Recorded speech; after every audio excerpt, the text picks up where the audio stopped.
सुप्रभात, स्वागत है आपका न्यूज नट्स की मॉर्निंग बुलेटिन में। चलिए शुरू करते हैं राजस्थान की बड़ी खबरों से। तो राजस्थान में कड़ाके की सर्दी बढ़ गई है। जयपुर समेत 10 से ज्यादा शहरों में न्यूनतम तापमान सिंगल डिजिट में दर्ज हुआ। सुबह शाम ठिठुरन तेज रही, जबकि दोपहर में हल्की धूप से थोड़ी राहत मिली। शेखावटी में हल्की कोल्ड वेव का असर जारी है और कई शहरों में तापमान और गिरा है। 12 दिसंबर से कमजोर पश्चिमी विक्षोभ सक्रिय होगा, जिससे रात के तापमान में 2 से 3 डिग्री बढ़ोतरी हो सकती है। वहीं कोटा में पूर्व प्रदेश अध्यक्ष सतीश पूनिया ने मंत्रिमंडल विस्तार पर चुटकी लेते हुए कहा कि जैसे कुंवारे को शादी की उम्मीद रहती है, वैसे ही विधायकों को मंत्री बनने की आशा है। उन्होंने कांग्रेस प्रदेश अध्यक्ष डोटासरा के यमुना जल विवाद वाले बयान पर पलटवार किया और बताया कि यमुना का पानी राजस्थान लाने की डीपीआर तैयार हो रही है। कोटा दौरे में उन्होंने नेताओं से मुलाकात की और दिवंगत नेताओं के परिवारों को सांत्वना दी। वहीं दौसा के मेहंदीपुर बालाजी धाम में अब श्रद्धालुओं का स्वागत भव्य और कलात्मक द्वार से किया जाएगा। पर्यटन विभाग 1.72 करोड़ रुपए की लागत से धौलपुर के लाल पत्थर से द्वार बना रहा है। द्वार पर मंदिरनुमा गुबंद, कलाकृतियां, हवादार जाली और सेल्फी पॉइंट तैयार किए जा रहे हैं। आसपास छायादार और फलदार पौधे और जन सुविधाओं से क्षेत्र को आकर्षक और हरा भरा बनाया जाएगा। वहीं जोधपुर में भाजपा नेता और पूर्व सांसद मानवेंद्र सिंह जसोल की सुरक्षा बढ़ा दी गई है।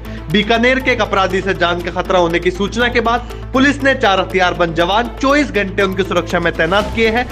जसोल के जोधपुर स्थित आवास पर भी अतिरिक्त पुलिस तैनात की गई है। वहीं जयपुर जंक्शन पर अमृत भारत योजना के निर्माण के चलते अधिकांश ट्रेनें खातीपुरा स्टेशन तक ही चल रही है। यात्रियों को गांधीनगर जाने के लिए रोज बस या टेम्पो में 40 से 50 रुपए अतिरिक्त खर्च करना पड़ रहा है। इससे रोज आने जाने वालों लोगों को आर्थिक बोझ और असुविधा झेलनी पड़ रही है। अब बात कर लेते हैं राष्ट्रीय खबरों की। तो भारत का प्रमुख त्योहार दिवाली अब यूनेस्को की अमूर्त सांस्कृतिक धरोहर सूची में शामिल हो गया है। इस कदम से दिवाली को वैश्विक पहचान और सम्मान मिला है। यूनेस्को ने ट्वीट किया, अमूर्त विरासत सूची में नया शिलालेख, दीपावली भारत। ये भारतीय संस्कृति और विरासत के संरक्षण में गर्व का क्षण है। वहीं आंध्र प्रदेश के तिरुपति श्री वेंकटेश्वर मंदिर में नया घोटाला सामने आया है। टीटीडी को शुद्ध सिल्क के नाम पर घटिया पॉलिएस्टर के दुपट्टे सप्लाई किए गए, जिनकी कीमत 350 रुपए होने के बावजूद 1300 रुपए में बिल किए गए। 2015 से 2025 तक चले इस घोटाले में मंदिर को लगभग 54 करोड़ रुपए का नुकसान हुआ। आंध्र सरकार ने मामले की जांच एसीबी को सौंप दी है। वही संसद के शीतकालीन सत्र में केंद्रीय गृह मंत्री अमित शाह ने एसआईआर पर बहस में विपक्ष पर निशाना साधा। शाह ने कहा कि चुनाव आयोग का विषय संसद में बहस का नहीं और ईसी व सीईसी सरकार के साथ काम नहीं करते। उन्होंने जोर देकर कहा कि बीजेपी एनडीए हमेशा चर्चा के लिए तैयार रहती है। वही अब बात कर लेते हैं अंतरराष्ट्रीय खबरों की। तो जापान के होक्काइडो में रिएक्टर 6.5 तीव्रता का भूकंप आया। पिछले सोमवार के 7.6 तीव्रता झटके के 48 घंटे बाद भूकंप का केंद्र आओमरी प्रांत से 80 किलोमीटर दूर और 54 किलोमीटर गहराई में था। हचिनोहे में सिंडो 6 से ऊपर झटके महसूस किए गए। फर्नीचर गिरा और कई घायल हुए। जापान ने 90,000 लोगों को सतर्क किया। ट्रेनें सेवाएं प्रभावित हुई और सुनामी चेतावनी एडवाइजरी में बदल गई। वहीं उत्तर कोरिया ने जन्म दर बढ़ाने के लिए कंडोम के निर्माण और बिक्री पर कड़ा प्रतिबंध लगा दिया। कंडोम रखना और उपयोग वैध है, लेकिन तस्करी के कारण इसे अवैध देह व्यापार और कई गैर कानूनी गतिविधियों में इस्तेमाल किया जा रहा है। चीन से लोग कंडोम को सबसे लोकप्रिय गिफ्ट की तरह लाते हैं और काले बाजार में महंगे दामों पर बेचते हैं। वही अब बात कर लेते हैं बिजनेस जगत की। तो ई कॉमर्स प्लेटफॉर्म मीशो के शेयर बुधवार को भारतीय शेयर बाजार में लिस्ट हुए। बीएसई पर 161.20 रुपए और एनएसई पर 162.50 रुपए पर शेयर खुला, करीब 46% प्रीमियम पर। शुरुआती कारोबार में थोड़ी गिरावट के बाद शेयरों में फिर तेजी आई। मीशो आईपीओ को निवेशकों का जबरदस्त रेस्पॉन्स मिला। वही भारतीय शेयर बाजार में बुधवार को लगातार तीसरे दिन गिरावट रही। बीएसई सेंसेक्स 275 अंक और एनएसई निफ्टी 50.81 अंक नीचे बंद हुए।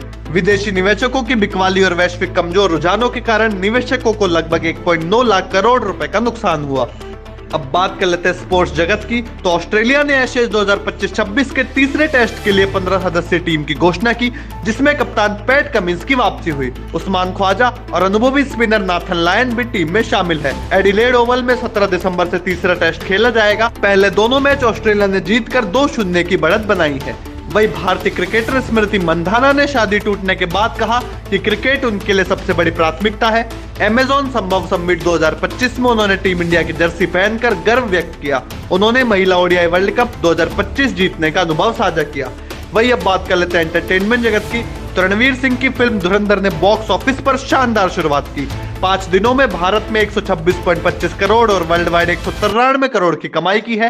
तेज मार्केटिंग रोमांचक एक्शन सीक्वेंस को सफलता का मुख्य कारण माना जा रहा है। वही सोशल मीडिया स्टार और क्रिकेटर युजवेंद्र चहल की rumoured girlfriend RJ Mahvash Bollywood में कदम रख रही है। उनकी पहली फिल्म का नाम टेढ़ी है पर मेरी है रखा गया है। फिल्म के हीरो होंगे पंचायत के सचिव जी जितेंद्र कुमार और फिल्म को रेमो डिसूजा प्रस्तुत कर रहे हैं। वही टीवी और बॉलीवुड एक्ट्रेस कृतिका कामरा ने नई रिलेशनशिप कंफर्म की। ब्रेकअप के बाद उन्होंने इंस्टाग्राम पर क्रिकेट होस्ट और एक्टर गौरव कपूर के साथ तस्वीर शेयर की। दोनों की डेटिंग की खबर सोशल मीडिया पर वायरल होगी। वही हार्दिक पांड्या तलाक के बाद महिका शर्मा के साथ अपने रिश्ते को लेकर चर्चा में है। दोनों अक्सर रोमांटिक फोटो और पूजा पाठ के वीडियो सोशल मीडिया पर शेयर करते हैं। कटक T20 में प्लेयर ऑफ द मैच बनने के बाद हार्दिक ने BCCI टीवी वीडियो में महिका को अपना पार्टनर बताया। अब कहा जा रहा है कि कपल जल्द ही शादी कर सकता है। तो ये थी आज की बड़ी खबरें। कल फिर मिलेंगे नई अपडेट्स के साथ। जब तक के लिए नमस्कार।